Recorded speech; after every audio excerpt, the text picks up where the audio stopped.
Hello, everybody. Um, I'm Joe Firestone, and this is Empowering Democracy. Our topic for tonight is Dump the Corruption, Fundraising of James McGovern,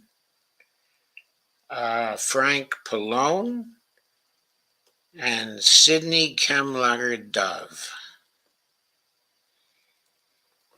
So it's another examination of three more Congressional Progressive Caucus members in order to see whether any of them can pass the anti-corruption litmus test that we have devised. I'll most likely be joined in a few minutes by Dee Pierce of Around the World with Brandy and Dee, who was just finishing up her own show. I'm sure she'll be joining us as soon as she is able. Steve Wolfbrand is here, and Kay Ryan is here also. Steve says, hello, Doc. Kay says, hi, Joe. And hi, Steve. Thank you for coming. And let us go on with the analysis of the Congressional Progressive Caucus members.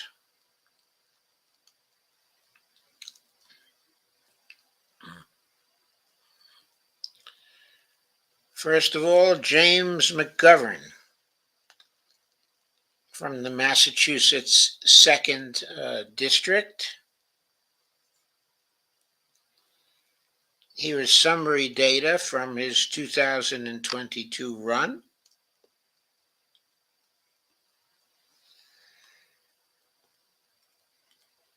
He was the incumbent and he was the winner in the 2022 race. He's, by the way, the chairperson of the Rules Committee in the Senate. Oh, I'm sorry. Okay, I am mistaken.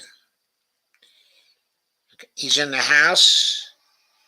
He used to be the chairperson of the Rules Committee in the House since the Republicans have taken over. He is now the ranking member on the Rules Committee in the House. In the 2022 election, he raised $1,115,163. He spent $1,012,731. He ended with cash on hand of $367,379. So McGovern has been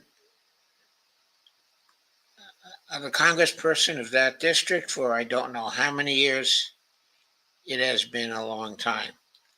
His opponent was Jeff Sosa Paquette. He's a Republican. He raised $140,906, spent $136,674, and he emerged with $4,232 left at the end of the campaign.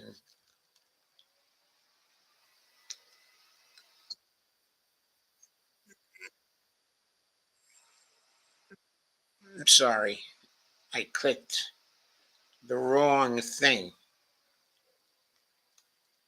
and interrupted my own video. Let's make sure it's still on here. Yes, it is. Okay.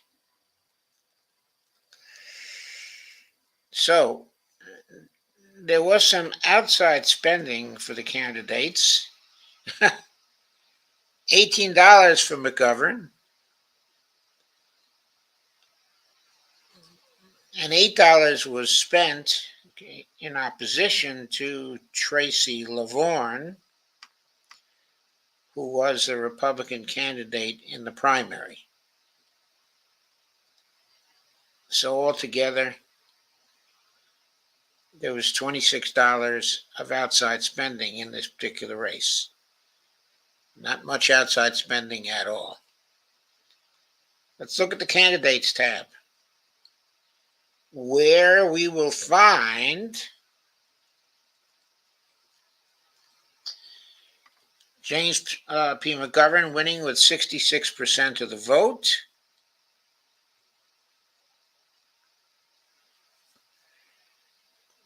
And the source of his funds were $162,386, 14.56% of the money he raised was from small dollar donations.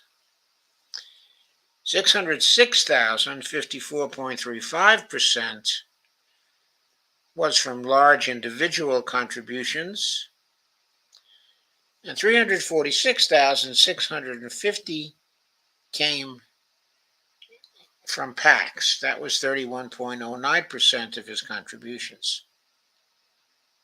There was no self-financing by James McGovern.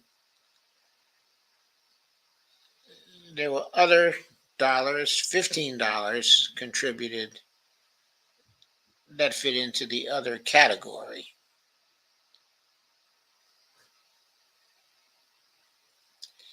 Jeff Sosa Paquette got 34.0% of the vote,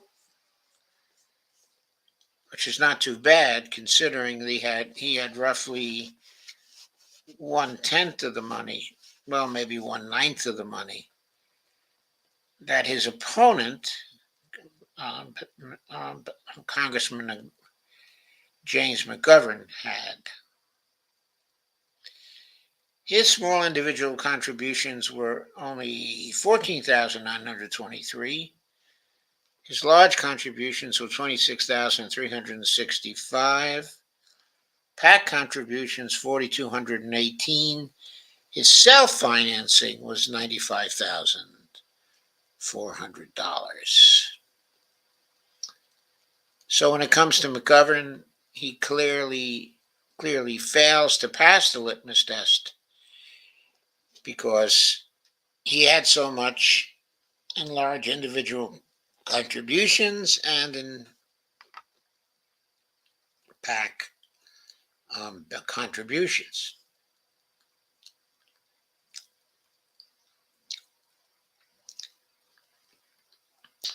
Let's look at contributors for a moment, keeping in mind that it looks like McGovern has already failed, the litmus test. And there was no data on the candidates in that particular category. Look at industries.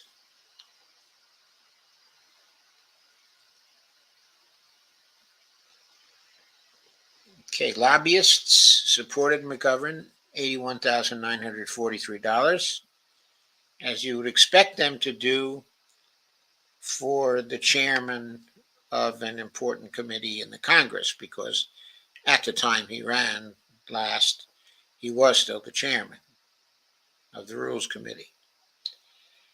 Retired people gave him $71,495, building trade unions $63,000, lawyers and law firms $58,476, public sector unions $53,000, real estate $43,000, education $34,000, health professionals $30,460, transportation unions $30,000, and a number of other industries were involved there with smaller contributions.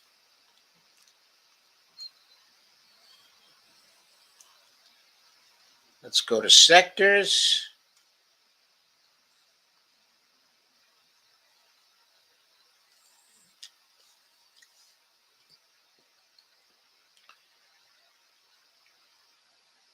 There was no data on sectors.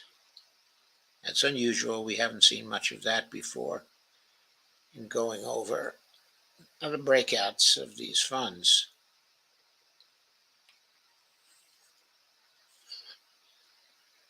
Okay, Jim McGovern got 161,000 in business PAC support, 162,000 in labor PAC support, and $22,012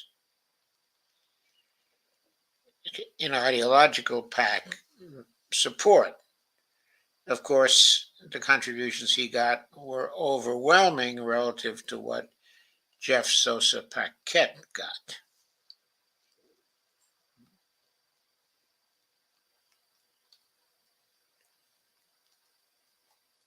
Again, the outside spending was of no consequence.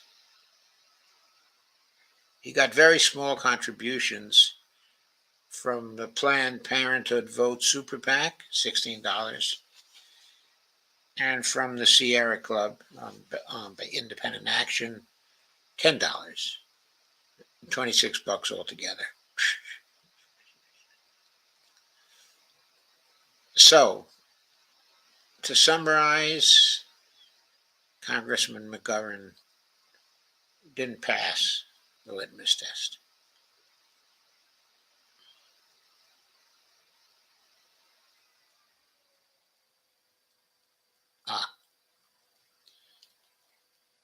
I'm very sorry. I expected Dolores to be in here. I thought I gave her the link to the show, but she tells me she doesn't have it.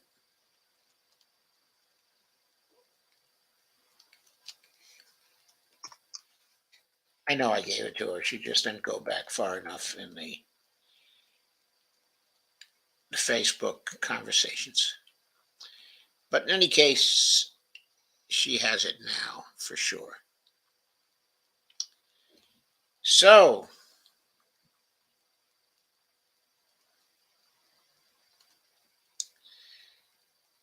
next we go over Frank Pallone.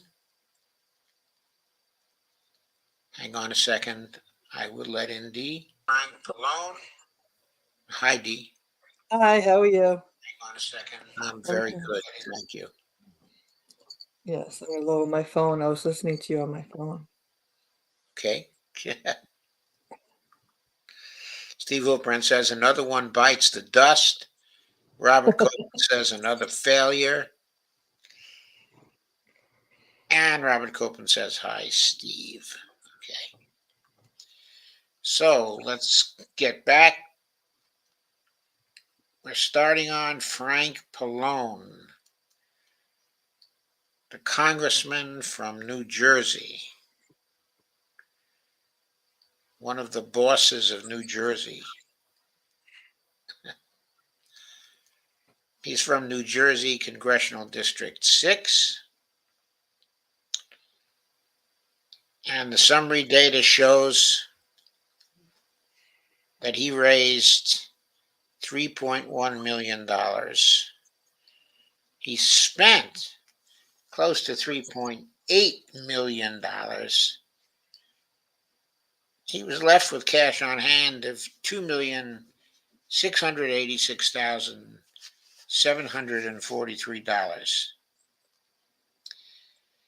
Sue Kiley was the Republican who ran against him. She got $296,177. That's what she raised. She spent $296,177. She had no cash on hand. There was no data for Eric Anticel, no data for Tara Fisher, and no data for Inderjit Soni. Sue Kiley got some outside spending in her favor. Nothing major, though. $758. Frank Pallone got $18 in outside spending. And Rick Mehta got $8 in opposition to his candidacy in outside spending.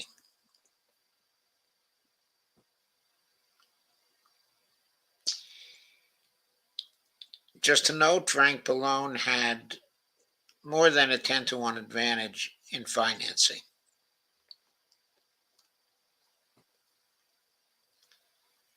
So he really did not need any more money.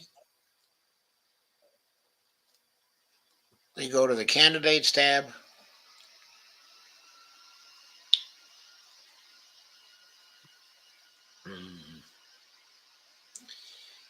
Frank Pallone won with 57.5% of the vote. Seems like with a 10-1 spending advantage, he should have won by more than that, right? He got only 25,000. I'm sorry.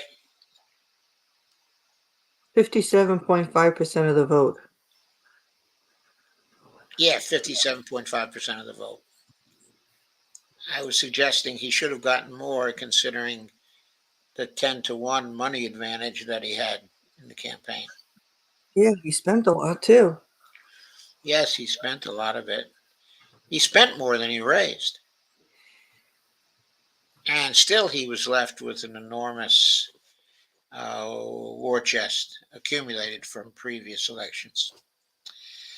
Small individual contributions were less than 1% of his total. Large individual contributions, 1,097,827, 35.07% of his take. PAC contributions were $2,020,455. Oh. That was nearly 65% of the total contributions. There was no candidate self-financing. There was some other money, which was negative 13,177, which one of the campaigns was tagged with. I don't know which one here. Sue Kiley got 41% of the vote. Pretty impressive, actually, since she was outspent by more than 10-1. Her small contributions were small, 40,340.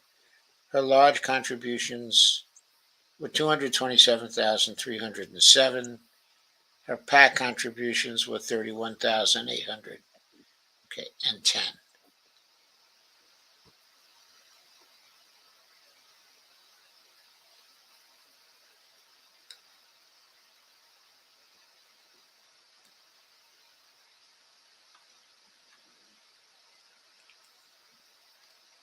So just looking at Frank Pallone's record, we can see that in PAC contributions and large individual contributions, in both of those areas, he failed to pass the litmus test. He was just a model candidate who would never pass the litmus test, nor did he do so here.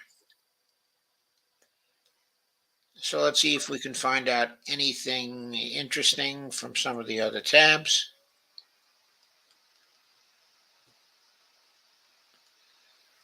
No data for the candidates.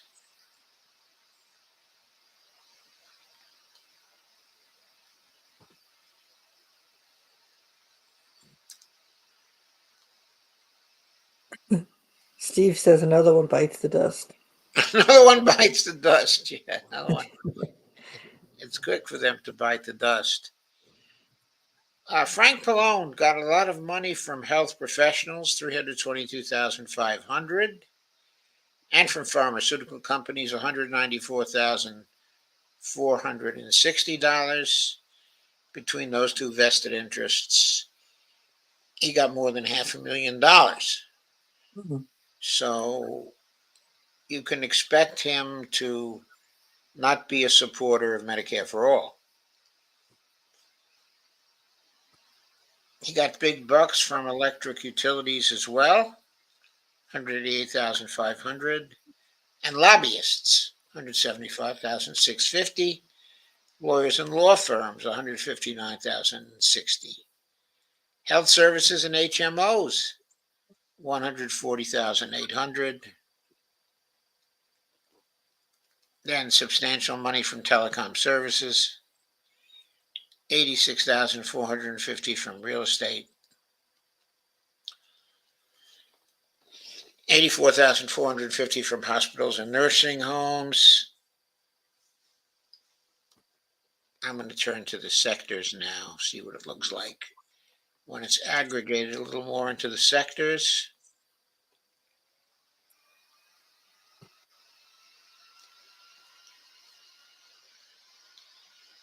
No sector data.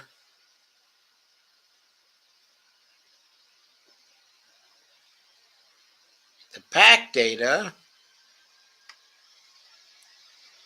showed that he was contributed to overwhelmingly by business PACs.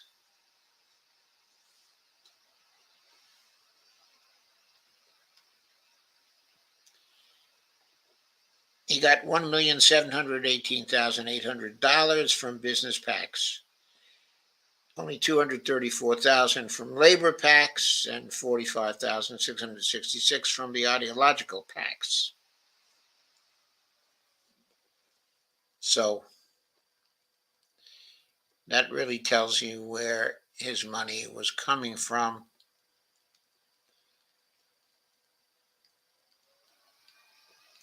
Outside spending was not very significant.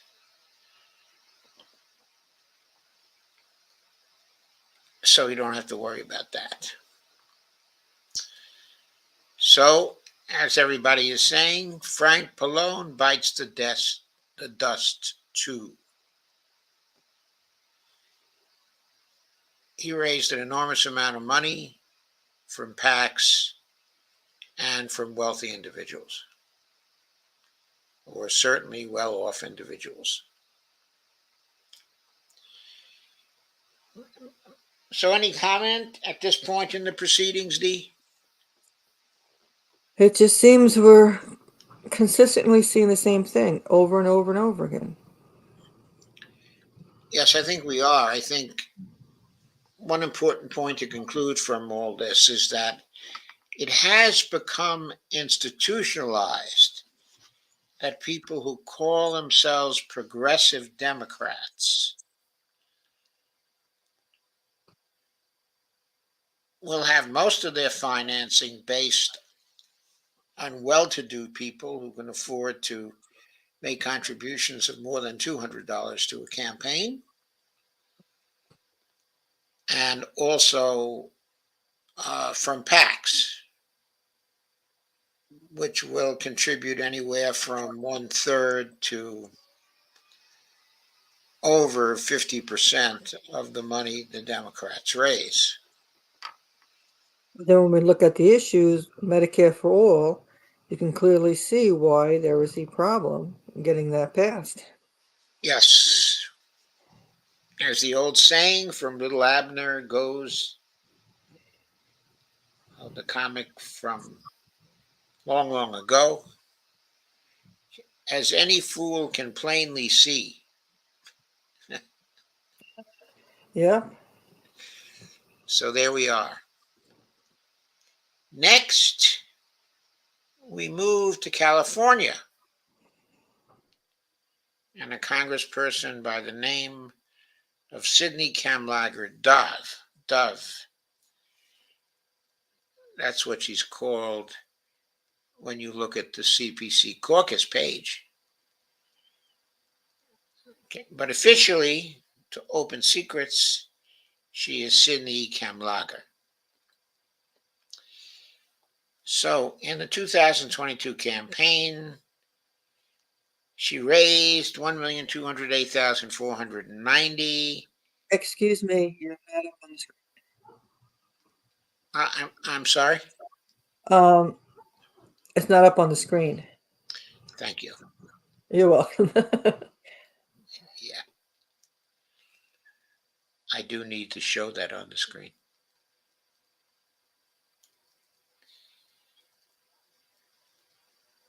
It's up now, right? Yeah. Yes, it is. Okay.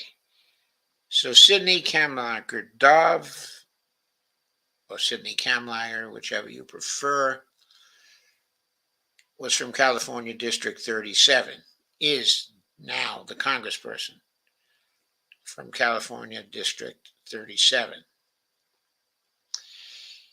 She raised 1,208,490, spent 1,106,610, had cash on hand of $101,879, which she got done.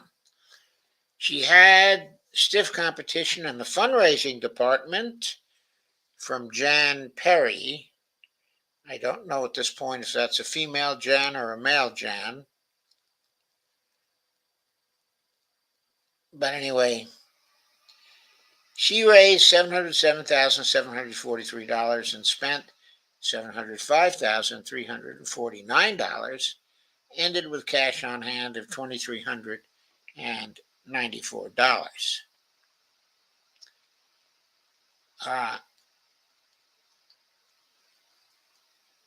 Whoa. In outside spending by candidate,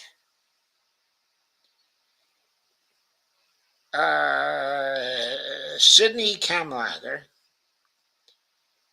was the recipient of $1,261,002 in outside spending. Also, Daniel Lee, her Democratic opponent one of the Democratic opponents in the primary, was opposed by $142,934 in outside money. Another Democratic candidate got $99,999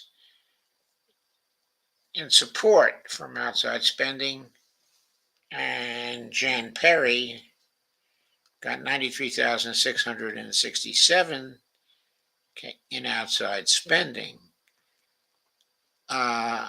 One strange thing here.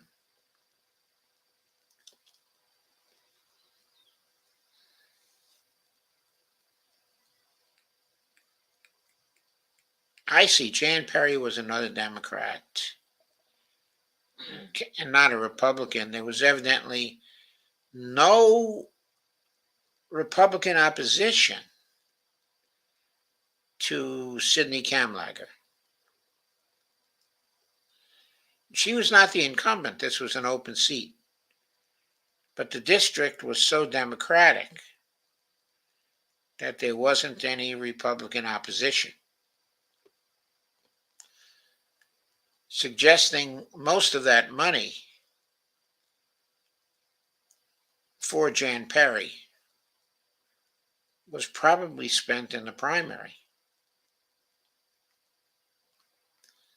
So the primary race was probably a stiff one.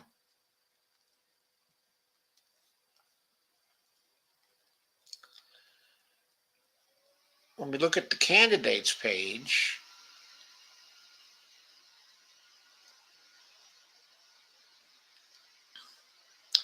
Sidney Kamlager got 64.0% of the vote.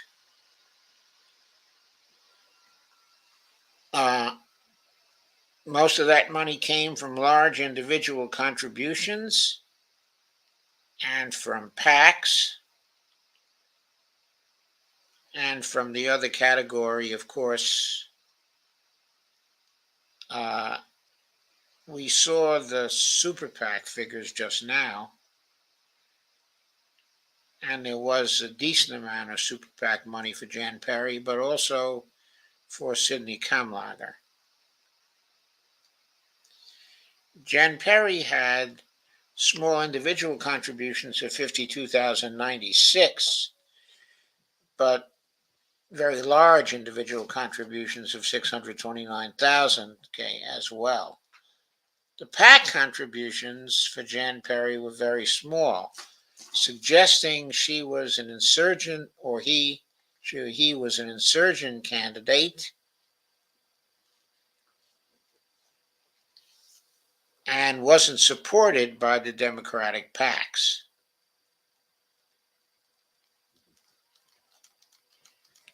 So that's kind of interesting. There were other candidates in the race, no data on them: Daniel Lee, Sandra Mendoza, and Michael Schur.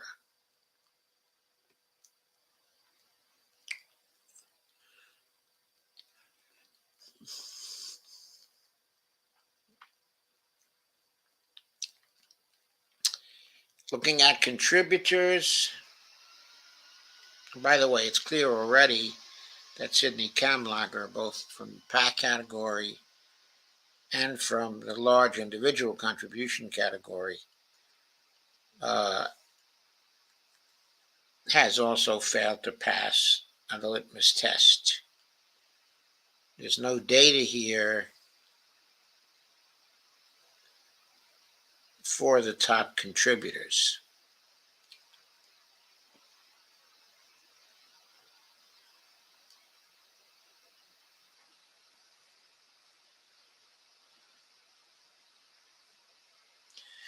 So Sidney Kamlager was the candidate of law firms, 75,066.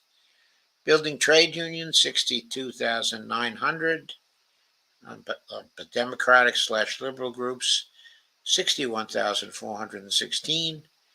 Retired, 52,191. Leadership PACs, 45,500. Real estate, 44,300.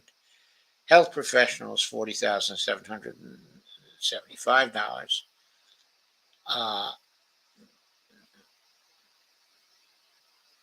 Okay, there are some more contributions that I won't read, but just to note, there were lobbyist contributions of 24,650. Israel, 21,010. Huh? Pro-Israel. 21,010, yes.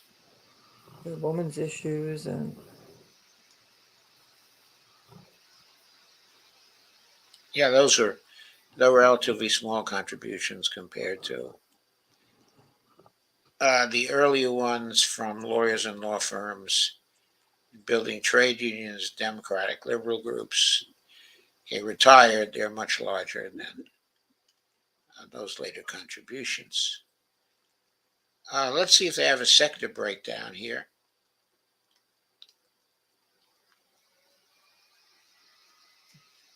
Sometimes that illuminates things.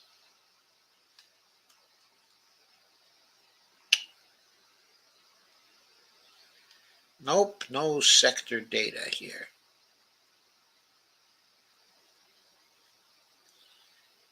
Let's look at the PAC category briefly, a little more detail.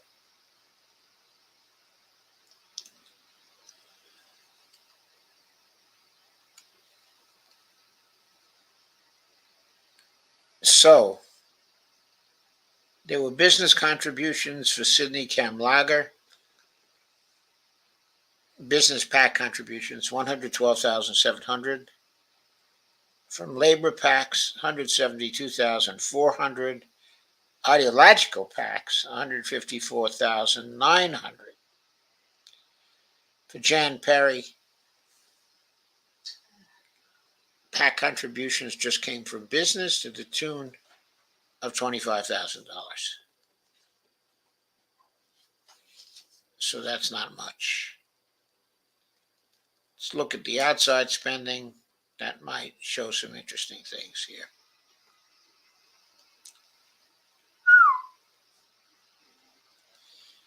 That $1,261,002. That's a big number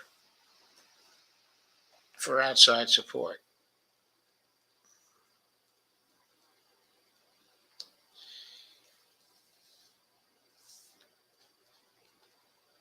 So I guess that's the outstanding fact here. Californians for Good Government, $99,999. That looks like it was for Michael Schur, who may have been the progressive candidate in that election.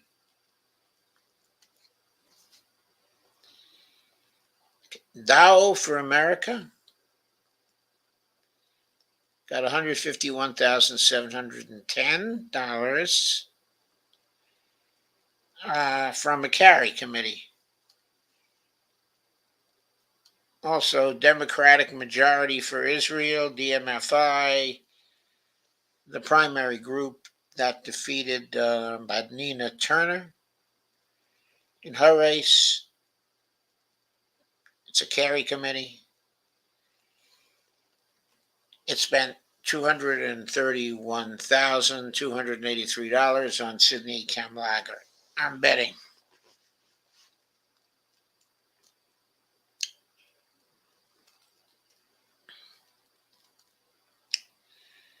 National Association of Realtors gave $62,670. I don't know for whom. Planned Parenthood Super PAC gave only $195. Don't know who that went to. Protect Our Future PAC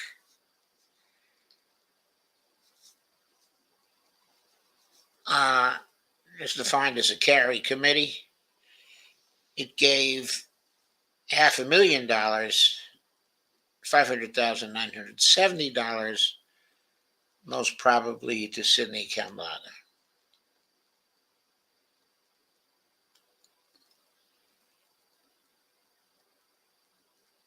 And $441,353 was given by a super PAC called Web3 Forward. I don't know whose money that was.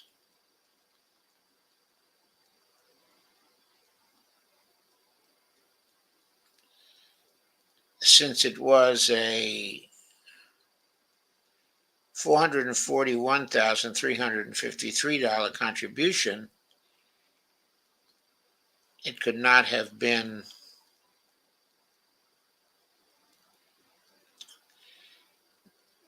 going to Jan Perry, Michael Schur, or Daniel Lee. It was probably a really big support for Sidney Kamlager.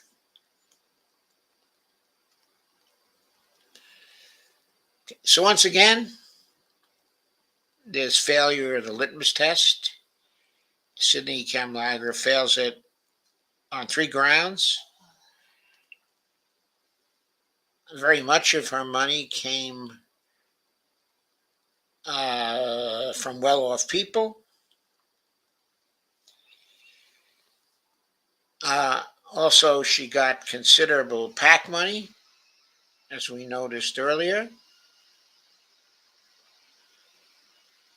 And then on top of that, she also got over $1 million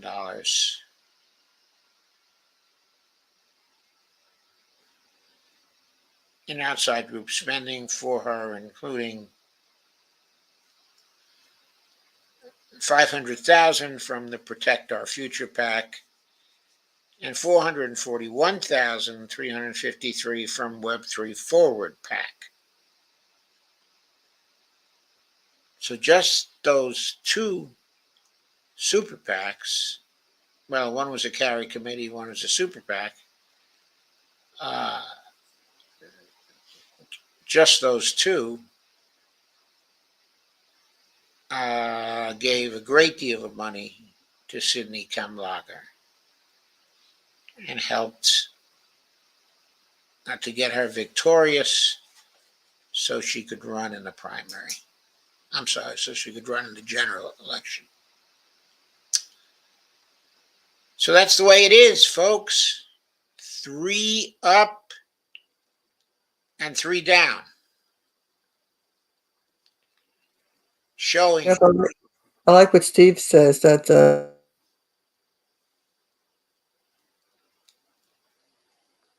Steve says, thank God it's Friday. yeah.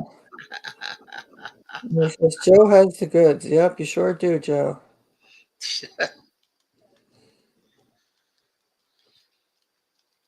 Yeah, let's go over the comments. Okay.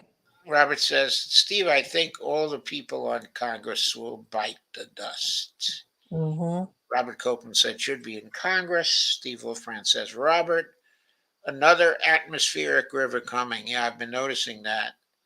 All these atmospheric rivers. This is the first year I've heard weathermen talking about atmospheric rivers. Have you guys ever heard that before?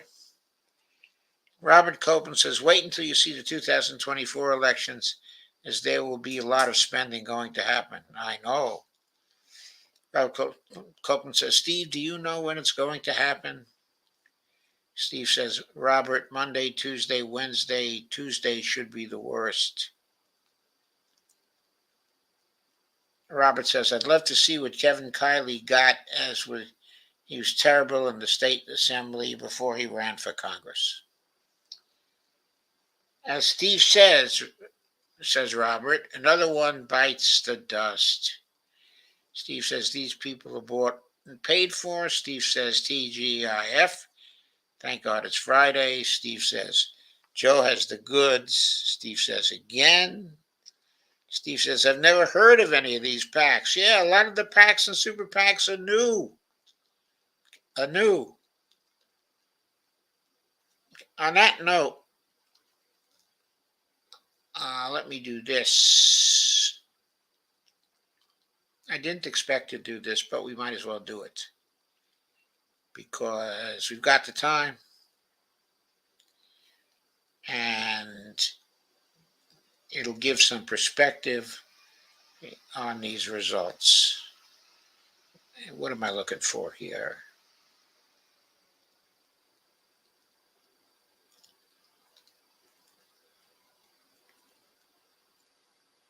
Ooh.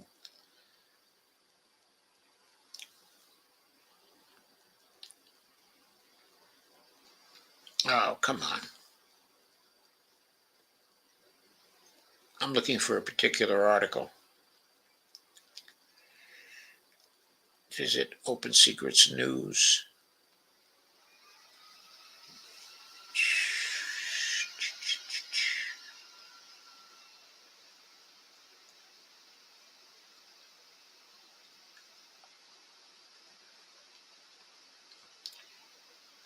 I found it.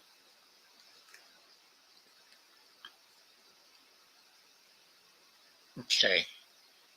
I'm going to share this piece. It'll only take a few minutes to go through.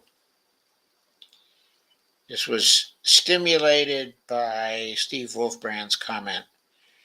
I've never heard of any of these PACs. So let's share the screen and get this up.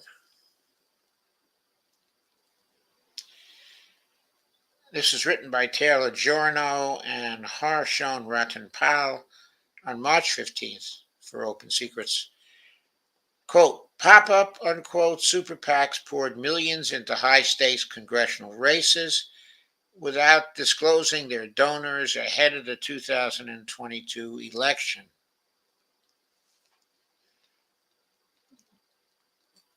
Pop-up super PACs that kept their donors hidden from voters until after Election Day poured $6.6 million into federal midterm races in the days leading up to the general election and the U.S. Senate runoff in Georgia. A new Open Secrets analysis found.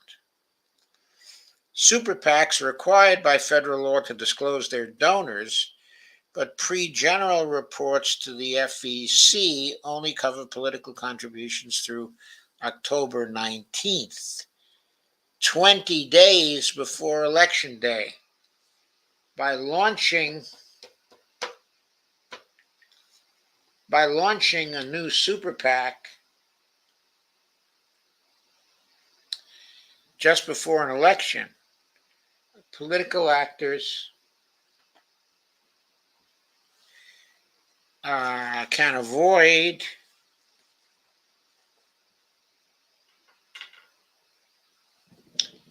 disclosing their donors until after votes are cast, leaving voters in the dark about who is trying to influence them. Two super PACs accounted for nearly $5 million in pop-up spending in federal congressional races. The Pennsylvania Lawyer Fund, I had never heard of them before, which spent $2.5 million boosting both Republican and Democratic congressional candidates, and Worker Power PAC for Georgia, a union-funded super PAC that shelled out $2.5 million to influence voters in the Georgia U.S. Senate runoff election.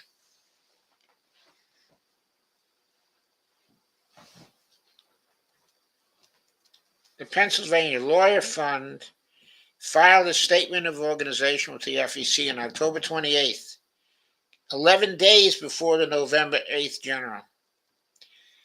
A week later, the fund spent $200,000 supporting Representative Susan Wild, who won the race for Pennsylvania's 7th congressional district by 2 percentage points. Maybe that $200,000 won the race, right? But the vast majority of the super PAC's expenditures boosted congressional candidates in out-of-state elections. The super PAC spent a total of $535,000 in the New Hampshire U.S. Senate race, $350,000 to support Maggie Hassan, and $185,000 against her Republican opponent, Don Bolduc. Another $250,000 went towards supporting Senator Lisa Murkowski, Republican of Alaska, and $15,000 boosted Darren LaHood, who was a Republican from Illinois. All won their general election bids. I think Maggie Hassan, though, was in a tight race, so that $500,000 may have shifted that race for her.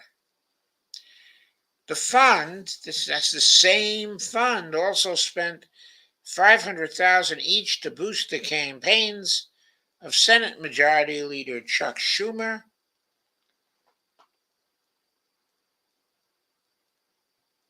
and now Senator J.D. Vance, Republican of Ohio, and Representative Sean Patrick Maloney, Democrat of New York. And Maloney was the only candidate supported by the Pennsylvania Lawyer Fund to lose in the general.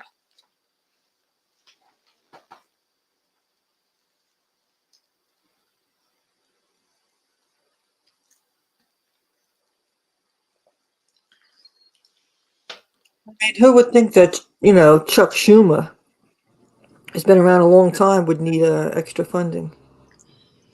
Yeah, I think, well, when we cover him, we'll see, but I don't think that election was anywhere near close. No. I'll bet that 500,000 wasn't even needed. I mean, he had no serious challenger in that race, either in the primary or in the general.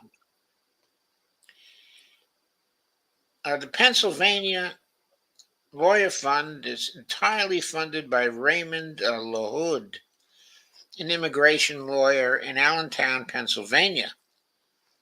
LaHood has individually contributed directly to campaigns since at least 2002, spending a total of about $40,000, mostly on Democratic candidates. Wow. Here he supported some Republican candidates as well, like J.D. Vance. $500,000 on J.D. Vance.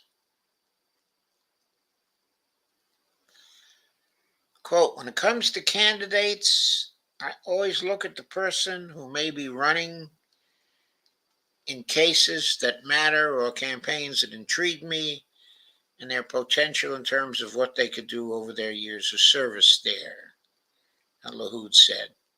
They're all over the spectrum. I think you need both parties out there to achieve certain results. Wonder what those results are that he's trying to achieve. LaHood said he filed later in the cycle because he saw how close some of the races he was interested in were. J.D. Sean Patrick Maloney, word got out, looking at media reports that he was in trouble there. Susan Weil really came down to the wire here. No other reason beyond that, he said. Another pop-up super PAC, Worker Power PAC for Georgia, filed a statement of organization. I missed the date on that. With the FEC on November 15th, the day before the end of the pre-runoff reporting period. Incumbent Democratic Senator Raphael Warnock and GOP challenger Herschel Walker advanced to a December 6th runoff when neither candidate won a majority of the vote in the general. Worker Power PAC for Georgia reported putting $1.8 million into field canvassing and expenses on November 16th, but its pre-runoff report did not disclose any donors or expenditures, instead reporting the $1.8 million as a debt and obligation. The Super PAC reported spending an additional $2.3 million on field canvassing and expenses to support Warnock on November 28th, 8 days before the runoff election. The Super PAC later disclosed receiving $2.9 million from the Arizona-based federal Super PAC, Worker Power PAC. Worker Power PAC, scroll down too fast, sorry.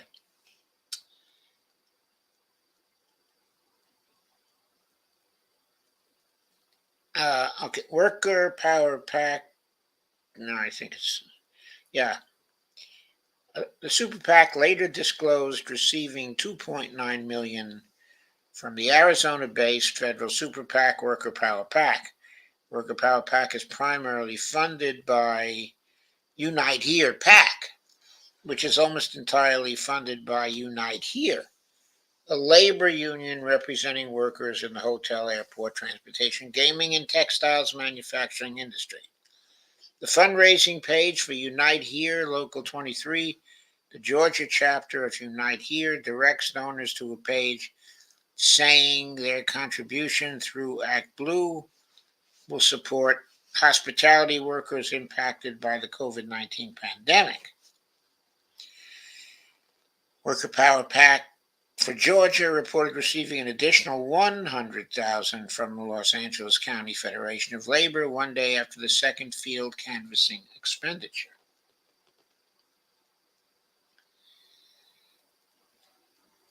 Worker Power PAC for Georgia did not respond to Open Secret's request for comment.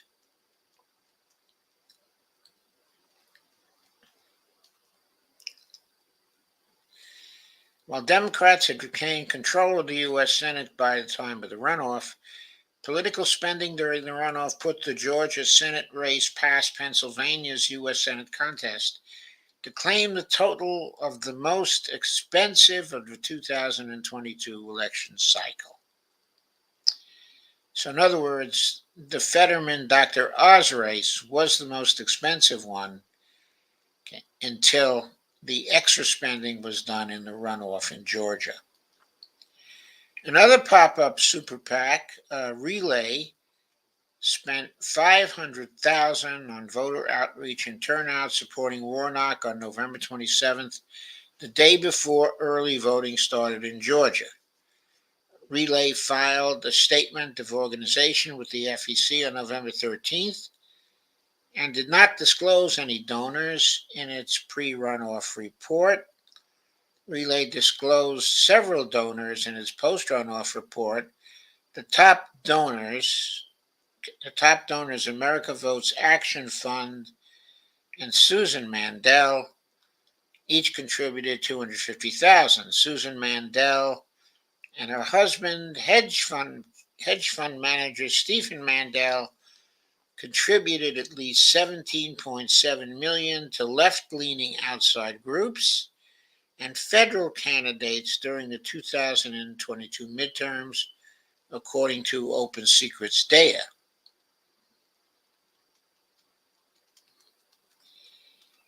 Okay, I guess that's enough of that. I'm not going to finish it, but I thought it was extremely striking how much money was going into the race from organizations that filed very late and were not known to anybody.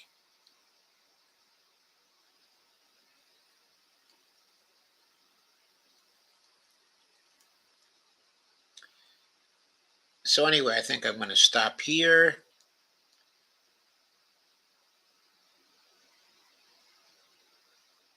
Let's go back to our comments. Steve Wolfbrand says,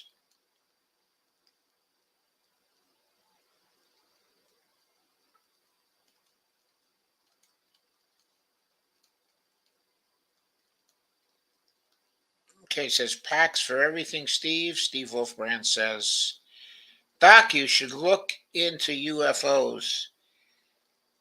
When I was very young, I looked into UFOs a lot. Steve Wolfbrand says, like Sager. Steve says, Kay, so much money in these packs. Kay says, this country is way too corrupt now. Kay says, I know, Steve. Steve says, very corrupt. Kay, Steve says, what is the difference between a pack and a super PAC? Okay, a super PAC is only allowed to make independent expenditures. In other words, it cannot contribute to campaigns.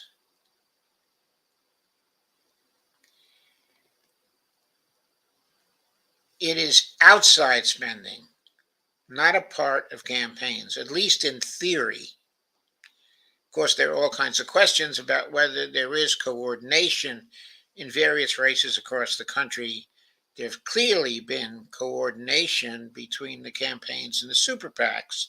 For example, in the DMFI case in the Ohio race where Nina Turner lost, Chantal Brown was taking ads in the paper that were known as red box ads. There was a red border around the ads, and those ads were basically giving instructions to the super PAC about what kinds of issues to emphasize and what kinds of things to do. So the coordination was pretty transparent in that race, and I think it's pretty transparent in many of the other races as well. Steve Wolfbrand said we may have a school strike here. Okay, so just to summarize, the super PACs make independent expenditures, not directly related to any campaign. There are also no limits on the amount of super PAC money that you can raise and spend, okay, for what you're doing. Super PACs are totally unconstrained, except for the fact they cannot directly contribute money to a campaign.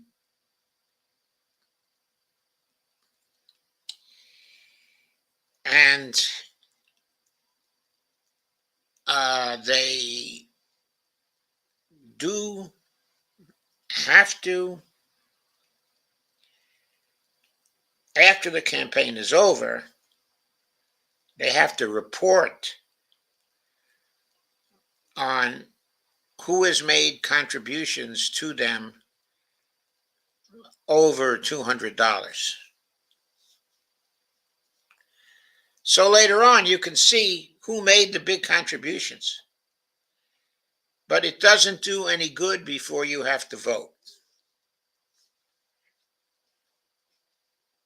which is another stupid bonehead play in the rules governing super PACs. Steve Wolfbrand says we may have a school strike here. Kay says teachers should strike everywhere. Steve says filing late sounds intentional. Of course it's intentional. If they file early, at the end of a reporting period, they would have to disclose contributions over $200. That's why they file late. And that's why they come in with big money late, trying to swing elections late. So that's the way it works. So, D, Yes. what's it all about? I know, right? What's it all about? What's it all about, Alfie? Yeah, that late filing, oh, that would just infuriate me. For example, suppose it was a donation from somebody that like you couldn't stand, a particular group that you couldn't stand, and you voted for this candidate, and later on you found out they were taking money from this group that Yes, you yourself could not stand. yes, it would be infuriating from the standpoint of our litmus test. Hmm. Okay, it is. We have no way of finding that out as the rules stand now. Now, if the FEC changes rules so that they have to disclose when they file, or in the last 2 weeks they have to disclose every day, something Hmm. like that, uh, then it wouldn't be a trouble for the litmus test. Of course, it's not a trouble for the litmus test after the fact. Okay, in other words, uh, of course, it's too late for the first election, but we could put in as part of the rule if they're found out later to have accepted super PAC money without any repudiation, or super PAC support without any repudiation, then you vote against them in the next election. Of course, that wouldn't be effective, but it would be the best that we could do without changes in the rules. So Open Secrets would know who is giving that final money. So that's where we are. Kay says, well, I'm out of here tonight. Thank you, Joe and all. I love you all. We love you too, Kay. Steve Wolfbrand says, get him, Doc. Steve Wolfbrand says, good night, Kay. Yes, good night, Kay. Good Okay, night, so, Steve. Good night, everybody, right? okay, is it time to say good night, D? Looks like it, unless you have something else to say. No, I don't have something else to say.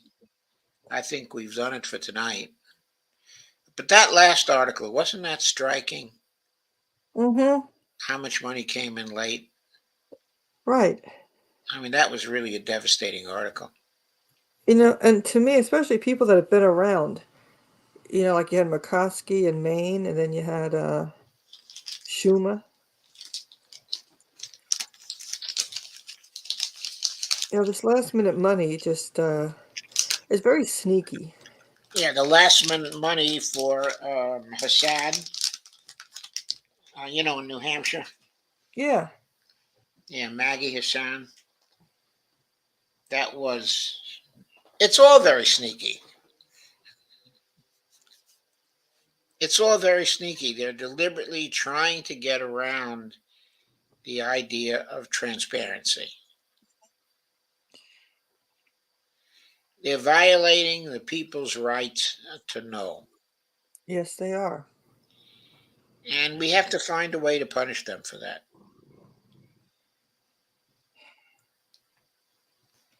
Yeah, they're always looking around for ways to calm the system. Yes. Yeah, we somehow have to legislate some prohibition against that. Mm-hmm. In other words, make it socially unacceptable for people to game the system. Of course, I don't know how to do that. Steve Wolpern says, good night, fam. Good night, Steve. Yes, good night, Steve, and good night, Robert. Yes, good night, everybody, and good night, fam. Yes, good night, family, and thank you for everyone that hasn't commented and just enjoys watching, that are busy doing something else, and everybody that's going to watch the show later on. Thank you for being here. We appreciate that. We certainly do. And please remember to like, share, and subscribe. And And please buy Joe a remember, cup of coffee. buy me a cup of coffee. Okay. By the way, buy Dee a cup of coffee too. I think she Oh, has yeah. a. Haven't you got a buy me a coffee account also? Yes, we do. Yeah, we have it scrolling it past at nighttime too in the show. So there is that. Yes. And then please occasionally visit my Patreon account as well. So thank you, everybody. Oh, I should say something about. I don't know what's going to happen over the weekend. Dee, do you know what's going to happen over the weekend? Oh, the weekend, I know with our show on Saturday, we are going to be discussing the prison system for youth, for children in the United States and over in Palestine. So that's going to be our Saturday show. Okay, that sounds like a very interesting show. Um, but I think I'm going to take Saturday off Okay. because I can use the rest. Yes, you could. You're a very busy person. When I really felt busy was yesterday when I had to go through all the articles coming out about Silicon Valley Bank in, in one day. Boy, that was a lot of pressure. I know. A lot of pressure. And then I was just, when you were talking about it last night, I was thinking about that person from the, what is it, the settlement funding guy on one of my shows, and charity that looked at the whole situation from a biblical point of view with the bank and this, that, and the other thing. It's like, come on. Steve Joe's Wilkins doing all says, this research. up, Doc. Thank you, Steve. Okay, I think Bonnie and I are going to have a nice weekend. Yeah, so far, how's the weather by you? Is the weather going to be good? I'm sorry, say that again. How about the You're weather? The asking me weather's if going to the be nice? weather's going to be good. Oh, that's good. I don't know. I have the impression that Virginia is getting, in this part, okay, Virginia anyway, okay, Eastern Virginia, that we're going to be relatively likely tagged. I think, I'm sure it's going to be windier than we like, Ooh. but I also don't think it's going to be too bad here. I've been watching the weather reports, and I don't see any predictions of blizzards for this area, or terrible snows, or really heavy rains, or anything like that. So I think we have lucked out. That's good. How about you, Dee? Yeah, I'm still with my sister in Connecticut, so it's been good here, even though when there's been snow, the weather has been warm during the day, so it doesn't really stay. Okay, are And then you the expecting rain. anything serious over the next 4 or 5 days? No. Vestal, New York got hit. Oh, Vestal. Yeah, I used to live in Vestal at one time. I was teaching at SUNY Binghamton from what was it, from 1971 to 1975. And so that's where we lived in Vestal. We had a very nice house, I remember, in Vestal. Yeah, snow. People were saying that the snow is just extremely strong too. It's difficulty with opening your doors and all. So they had it Sounds rough. bad. Yeah. Sounds real bad. You got a Uh, new comment here. Oh, be safe, everyone. Rest up, Doc. Steve. Yeah, thank you, Steve. And thank you again. I'm going to spend some time thinking about what the special topic should be for Tuesday. Now, Wednesday and Friday, it's going to be more fundraising, but I think that's going to be last for the CPC caucus. Right. I think we'll be finished with the CPC caucus either. Let me see something here. I can probably say exactly when now.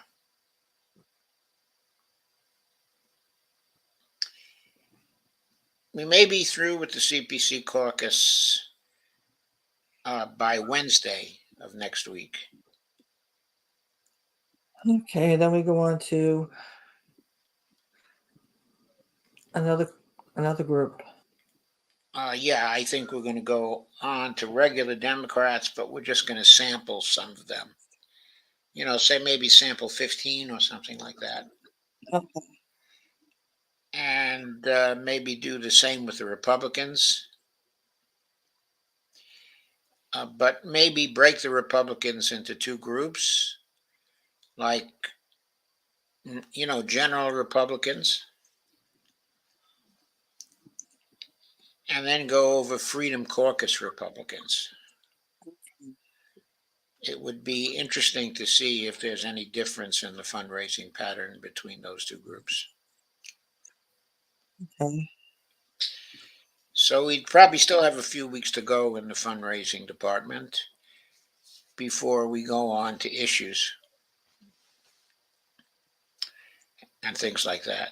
But for next Okay. Tuesday, it's going to be an empowering democracy show. Uh, I don't know whether it'll have an international cast to it or not. It could. It could have an international cast to it. I think the banking crisis, the short term banking crisis for Silicon Valley Bank, is probably over for now because it looks like the runs have stopped. Okay. And just see what's happening next week in general. What do we want to cover as the news comes out? Yeah, we'll see what comes out. Okay. I don't think the situation in Israel is going to calm down at all. No. I think there's no serious international opposition to the regime. As long as there's no serious international opposition, they're not going to do anything about anything. So they're going to keep on pushing with this campaign to ethnically cleanse the West Bank. So that's what I think that's going to happen. I just hope that as Russia and China are talking, and now with the meeting with Abbas, in Egypt, Abbas, like you say, he just plays along. So it's just a terrible situation. And now the New York, I know not, I shouldn't just say New York, but liberal Democrats, liberals in the USA, are not pleased with Netanyahu. Biden is not. That's the understatement of the year. Yes. So they're talking about, corporations and different companies not to be, to withdraw their funds. So it's kind of like a BDS type of thing. So we'll see if people really do what they're saying. We want to see action. People could say a whole bunch of things, but we want to see action. But a lot of the protests too, like it's more about the judicial reforms than with Palestine. But as more people recognize what's going on in Palestine, they're like, they didn't know. The media says certain things they didn't know, and they do want a two-state. They didn't know how horrible the situation was. Yes, that's true. It's also important because if they defeat the judicial, I won't call them reforms, if they complete the judicial handcuffing, it makes it much easier for them to perpetrate the ethnic cleansing, okay, of the West Bank. Okay, because the judiciary would want to slow that or would want to stop it. And it's going to be a lot if this does go through, because you have the liberals in the USA, liberal Zionists are not for this because they believe there's a democracy over there. But there's a democracy just for some in Israel, not for everyone. As we know. Well, if they push through the Supreme Court changes, there's not going to be a democracy there for anyone. Exactly. So then that's when you're going to see a more of a reaction, I think, from the USA and everybody else. Yes, I tend to agree. The reason why I'm slow to agree is because, okay, I think United States support for democracy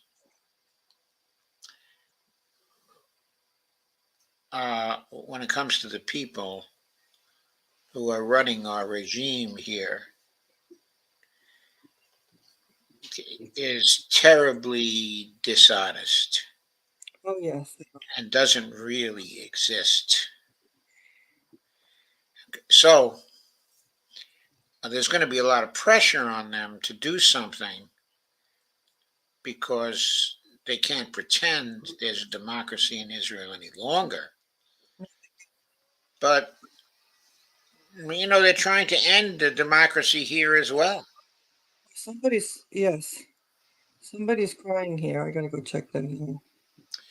Okay. Okay, so let's say good night.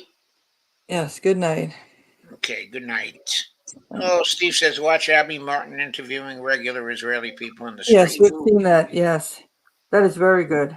Yes, Abby Martin's always great. Good night.